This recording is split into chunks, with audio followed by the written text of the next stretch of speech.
Saya akan memulai pidato saya dalam hitungan 3, 2, 1. Kami sangat bingung dengan keseluruhan kasus mereka. Karena keseluruhan kasus mereka hanya berbasis pada premis bahwa ketika preferensi politik pada akhirnya akan berbeda-beda dan dapat dilihat, maka orang-orang akan mendapatkan pelajaran. Orang-orang yang fanatik ini pada akhirnya akan mendapatkan pelajaran tiba-tiba dari dalam media sosial yang mereka anggap sebagai esai panjang yang tiba-tiba dapat merubah ideologi mereka. Walaupun jelas-jelas pada akhirnya akan ada media lain yang menjadi suatu pertanyaan besar mengapa pada akhirnya mereka harus mendukung media sosial terus-menerus dan mengapa pada akhirnya sosial media menjadi tempat yang eksklusif di dalam sisi mereka. Beban pembuktian terbesar di dalam sisi mereka adalah untuk membuktikan kepada Anda, mengapa pada akhirnya orang-orang fanatik ini ketika diberikan konten yang tidak sesuai sosial medianya, pada akhirnya orang-orang akan berubah. Dan pada akhirnya presiden akan menjadi representatif terhadap orang-orang. Sayangnya tim proposisi mengambil beban pembuktian yang terlalu besar di babak grand final ini, yang jelas-jelas mereka tidak bisa jawab, dan sudah kami tanyakan berkali-kali dan sebut. Selamat Gorontalo, Anda menjadi juara 2. Sisi kami adalah satunya sisi yang menyatakan secara jelas, pada akhirnya mengapa orang-orang akan bisa untuk menyatakan bahwa orang-orang fanatik ini akan menjadi jauh lebih buruk dan merasa bahwa justru representatif dari orang-orang ini akan jauh lebih buruk, bukan?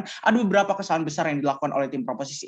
Mereka tidak pernah menjelaskan kepada kami proses analisis yang jelas yang menjadi basis premis mereka. Bagaimana orang-orang ini pada akhirnya bisa berubah. Bahkan mereka merubah strategi mereka di tengah-tengah ketika Hairil menyatakan bahwa orang bisa berubah melalui sosial media, namun kemudian bagaimana pembicara kedua mereka merubah strategi dan menjelaskan adanya informasi-informasi lain di buku, di tempat lain, dan lain sebagainya, dan kemudian itu dijadikan sebuah argumen utamanya. Bukan pembicara kami sudah mempoint out bagaimana pada akhirnya orang-orang ini bisa mencari di tempat lain, mengapa jadi harus Anda menggunakan sosial media dan lain sebagainya. Kami sangat bingung dengan keseluruhan kasus mereka. Namun ada beberapa titik perdebatan dalam debat ini. Ada 2 titik perdebatan.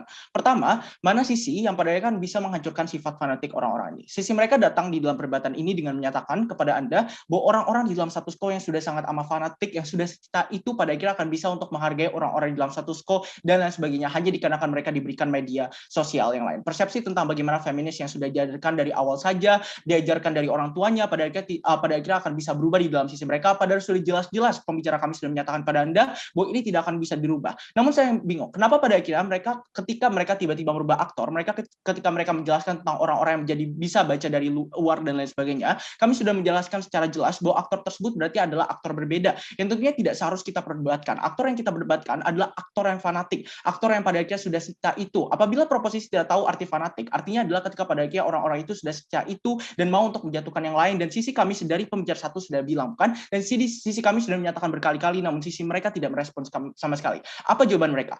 Oh, tidak, orang ini pada akhirnya akan mau untuk merubah preferensi mereka dan sebagainya tanpa analisis one liner. Atau apabila bahkan Anda menganggap itu berlapis-lapis, Anda bisa melihat catatan Anda, sesungguhnya mereka hanya mengulang-ulang perkataan mereka tanpa menjelaskan analisis baru. Namun Anda harus sadari bagaimana mereka juga tidak pernah menjelaskan kepada Anda mengapa pada akhirnya setelah orang-orang ini pada akhirnya memiliki pada akhirnya dapat menghargai seseorang dan lain sebagainya, pada akhirnya presiden akan menjadi representatif dan lain sebagainya. Dan itu merupakan suatu beban pembuktian yang besar yang sudah dijelaskan oleh pembicara satu mereka dari awal. Namun saya tidak pernah mendengar lagi hal tersebut di pembicara 2 dan pembicara 3 membuktikan bagaimana mereka sesungguhnya sudah kabur dari sebenarnya beban pembuktian terbesar mereka. Namun yang kedua, mana sisi yang pada akhirnya akan menghasilkan sesuatu hasil yang jauh lebih baik. Sisi kami datang di dalam perdebatan kali ini ketika pada akhirnya sisi mereka datang di dalam perdebatan kali ini ketika pada akhirnya orang-orang di dalam status quo akan menjadi sebagai itu. Orang-orang akan menjadi pada akhirnya tidak akan ribut dalam suatu perpolitikan dan tiba-tiba mengambil beban yang menyatakan bahwa orang-orang pada akhirnya tidak akan memiliki presiden yang salah. Saya cukup bingung. Bagaimana di sisi mereka? Pada akhirnya orang-orang akan bisa untuk pada akhirnya menciptakan pemilihan yang representatif, sebenarnya juga tidak ada penjelasan sama sekali, bukan? Mereka menyatakan bahwa pada akhirnya orang-orang ini pada akhirnya dapat